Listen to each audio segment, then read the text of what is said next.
Hello, everyone. Today I'm just going to be sharing some of my personal story, which began 5 years ago. And the message that I'd like to leave with everyone in the audience today is to look at my story as something that's ended up as a positive story to tell. If not, I wouldn't really be here today. So I think this quote is quite fitting. For all that is uncertain, I will still choose joy. So throughout my life, in the past 5 years especially, there have been loads of moments of uncertainty. However, throughout all those difficult times, I have always chosen to be happy and to choose joy, okay? So my story began 5 years ago when I was just 17.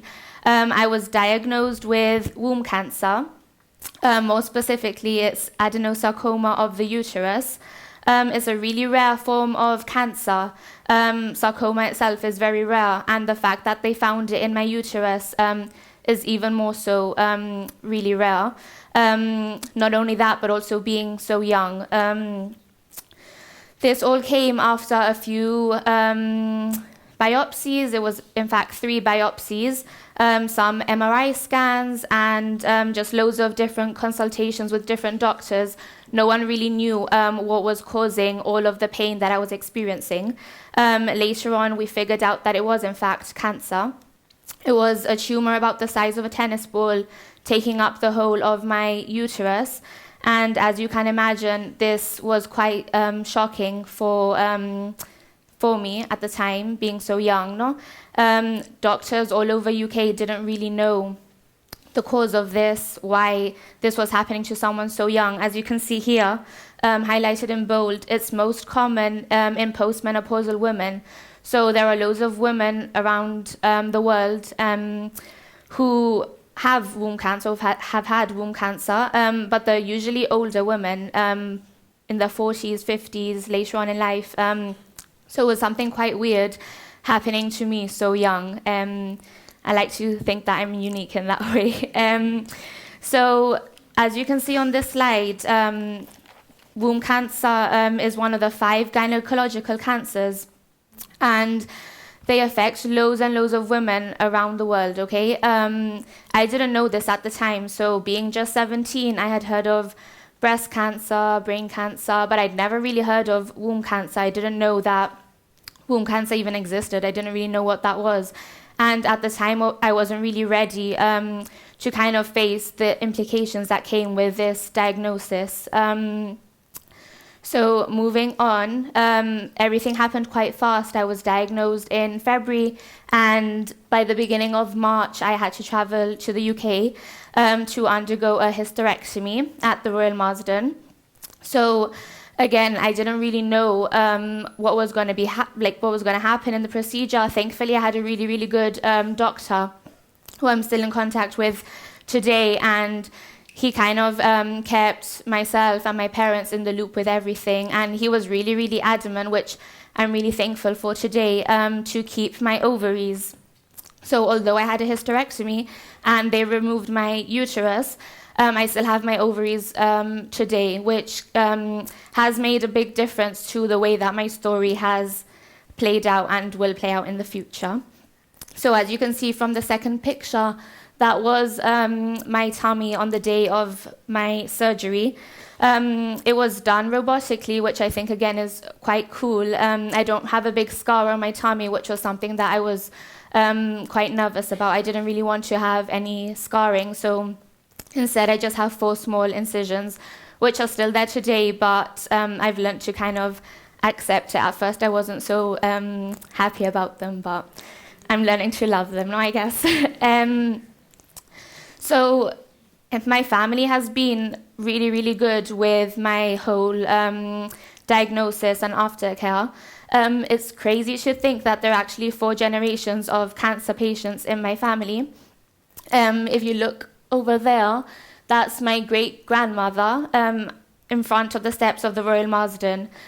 She was treated for cancer there, and then so was I, like so many years later, which is quite, I think that's quite nice. Now that we have gone through similar things, And then my granny, who also was diagnosed with leukemia and who thankfully is still here today.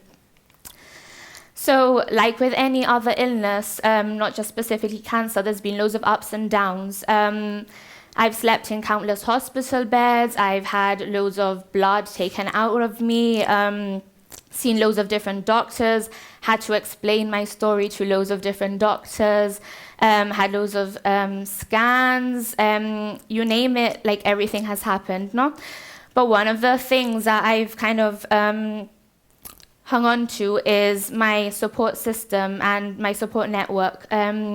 Throughout my diagnosis, as you can see here, the good and the bad, I've had loads of people surrounding me, which it might sound a little bit cheesy, but I don't think that I would be the person that I am today without all of their support, no?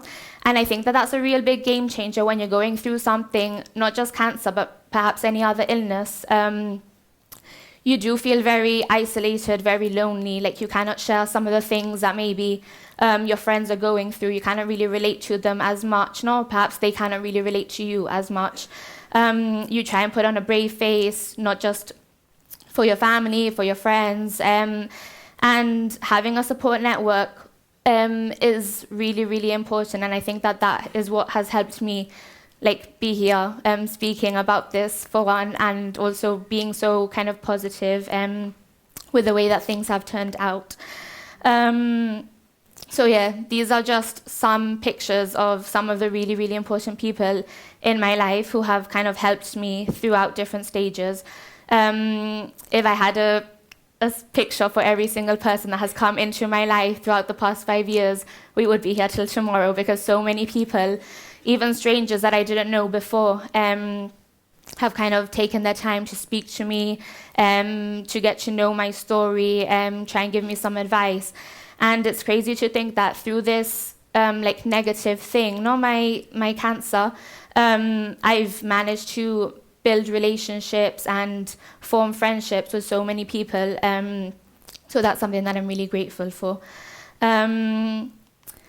Moving on, I think that's something that really helped me whilst I was going through what I was going through at the time, was just keeping myself busy and focusing on many different things. No? So at the time I was 17, I was doing my AS levels in school, and I didn't really want to kind of give up and let this define me. I didn't really want people firstly to feel sorry for me, or to kind of use this as an excuse to perhaps get out of some things. No? So I decided to put all my energy into studying. I went off to university, and now I've got a job that I love as a teacher in Westside School. Another thing that has really helped me over the past few years is kind of spreading awareness and helping other people see some of the things that I didn't know before. So like I mentioned, I didn't really know what womb cancer was before. I didn't know that gynecological cancers affect so many women around the world. And through my diagnosis, I've been able to become more aware of some of the issues. No? And as you can see here, loads of people from around the community, we've got MPs, some of my friends, have all taken to social media throughout these few years, no, and have all helped me spread this message of awareness. I've spoken to ministers, the governor about these issues. I've held tea parties. Anyone that knows me knows that I love a good tea party. Tea parties to raise awareness, raise funds. Businesses around Gibraltar have been able to kind of take part. So it's been something that I think that has made me really proud. No, I've taken this kind of negative moment in my life and flipped it and spread the word around Gibraltar.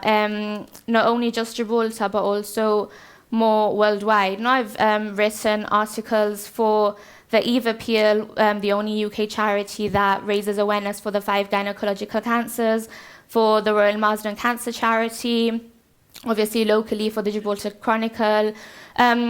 So I think that that's been something that has kind of empowered me. So I know that this negative thing happened to me 5 years ago, but from that I've learnt and I've grown, no? And I haven't really dwelled in the past and let the past kind of define me. I've been able to use my voice and spread this word of positivity, in the hope of kind of helping other women. And it has helped. There have been people in the community, also some people from the UK, who have reached out to me and thanked me for doing this. Now we've been able to share our stories and kind of bond through that. Not also raising awareness, but also raising funds for several different charities. I've kind of put all my energy into that, even still. Now I'm still thinking of ways that I can help spread this important message of getting to know your body. The reason why I say getting to know your body is because, like I mentioned, it took 3 biopsies and several MRI scans to finally get to where the tumor was. And if it wasn't for like my persistence and me like telling my mom and telling the doctors, Mom, I think something is wrong. Every doctor that would perhaps tell me, oh no, you're just going to suffer from heavy periods. This is really normal. Loads of women go through this. Like, I feel like I knew my body and I knew that something wasn't right, And we don't know if I would have left it and I would have just taken medication. I don't know what the situation would be today, Something that I want to focus the rest of my talk on is the future. I feel like being diagnosed with womb cancer at age 17, like I said before, I didn't really know any of the massive implications that were going to come with this diagnosis. And I felt like now that I'm 23, it was really important for me to kind of take ownership of some of the decisions that I had to make in the future. And one of those was addressing like the really big elephant in the room that no one ever wanted to talk about, which was my fertility. So this summer, the journey began last September, so in 2018, and it took 1 year and 10 months, so about 2 years, just under 2 years. I embarked on this journey to kind of harvest my eggs for the future, and I felt like it was the right time because I really wanted to kind of end this chapter and not have to revisit it again in the future. I felt like it was the right moment for me now, just being in my early 20s, to kind of do this, leave it there, and then come back to it in the future rather than going through this all over again. No, I felt like I was in a really, really good place. So yeah, this summer it was quite a big deal. I went over to the UK with my mom for about 3 weeks, and as you can see here, I had to inject myself twice a day in my stomach. And it was just loads of different hormone treatments to be able to freeze my eggs for the future. Running out of time. As you can see, it wasn't easy. It was quite painful. Again, I felt very isolated. There's loads of different side effects, not just physically, but also mentally, emotionally, Again, I had my support system with me. I had my mom. I had loads of really good friends that I had met along the way who had gone through similar situations, my friends back home and my family, to help me get through it. And I'm really proud to say now that I have 10 eggs in a freezer somewhere in London that are going to be...